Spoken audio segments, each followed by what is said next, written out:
ဟုတ်ကဲ့ပါအခုကတော့ကျွန်တော်တို့အင်းဝမှာပေါ့ရေနန်းတော်ဆိုလားမသိဘူးဟုတ်လားကိုရေနန်းတော်လားဒီအင်းဝအကိုကြီးတွေလည်းတစ်ခါမှမကြုံဘူးသေးတဲ့ရေနန်းတော်ကြီးပါအဲကြောင့်ပေါ်လာဟုတ်လား ဒီငလင်းအဲအကြောင်းပေါ့အဲ့ဒါပေါ်လာတာလက်ရှိတွားပြီးတော့မှလေးလာမှာ ဟောလေးလာမှာဟုတ်ကဲ့ ကဲ ကဲအားလုံးပဲဘဝတုဒ္ဒရအောင်လို့အဆုံးထိကြည့်ပေးကြပါလို့ရှင်းလိုက်ကြည့်ပေးပါအောင်နော်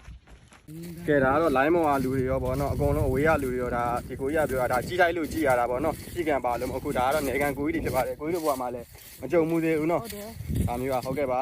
ခုသွားကြည့်နေပါပြီလို့ရှေ့ဆိုရောက်တော့မှာပါနော်ဒါလေးစောင့်ကြည့်ပေးကြပါအောင်ဗျဟုတ်ကဲ့ပါအခုကတော့ရောက်ပါပြီလို့အခုပါ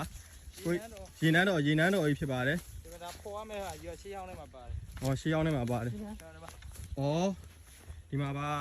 ရေနန်းတော်ကြီးပါတဲ့ အောက်ထဲမှာကြံသေးတယ် အောက်ထဲမှာကြံသေးပါသေးရဲ့ ဒီဘက်ထိပဲဒီမှာဒီကြားလေးတော့ဒီကတော့တော့ဒီထိပဲဟိုဒီဟုတ်ဒါပေါက်လေးဒီမှာ ဟုတ် ဒီကြီးထဲမှာမြုပ်နေတာမ ဟုတ်ပေါ့ ဒီမှာ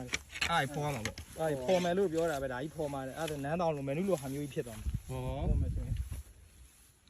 ဒီမှာကြည့်ကြပါဗျာရေနန်းတော်အဆောင်ကြီးပေါ့ ဒီမှာဒီဥစ္စာဒါကြီးနန်းတော့ ဒါကြီးလေးအဲ့ဒါတော်ဖောမှာနော် ဖော်ရမှာပဲဒါကျွန်တော်ဒီသက်ခုမှမြင်ဘူးလေရေနန်းတော့အဲ့ကြားတာကြားဘူးတခါမှမြင်ဘူးဘယ်နားမှမြင်မသိဒါခုပေါ်လာတာအောက်ထဲမှာကြံသေးတယ်ဒီမှာဒါဟွာတွေတိုင်နေမထားတိုင်နေ ဟုတ်တယ်တိုင်း တိုင်ပနတ် အော်ဒီဘက်ပဲလိန်နေပါဘာနော်ကိုကြီးနော် အရှိကြီးပဲရတယ်မဟုတ်ဘူးဟိုဘက်ထိပဲ ဩဟုတ်ပါဒီ ဟုတ်တယ်ဟိုဘက်ထိပဲ ဟိုကနေရှေ့ ရနေပြီ ဒေါင်းလေးသွားကြည့် ဒီတောင်းချောက်ဒီမှာ ပြောပြဒေါင်းလေးကြည့် ဒီမှာ အဲ့နဲ့ဟိုမှာဟို ရှည်တဲ့လာ ဩဟုတ်တယ် တော်တော်လေးမဟုတ်ဘူးဟိုထိတ်ထိပဲ ဟိုရှေ့လိုက်ပါလားရှေ့သားထီ ဩ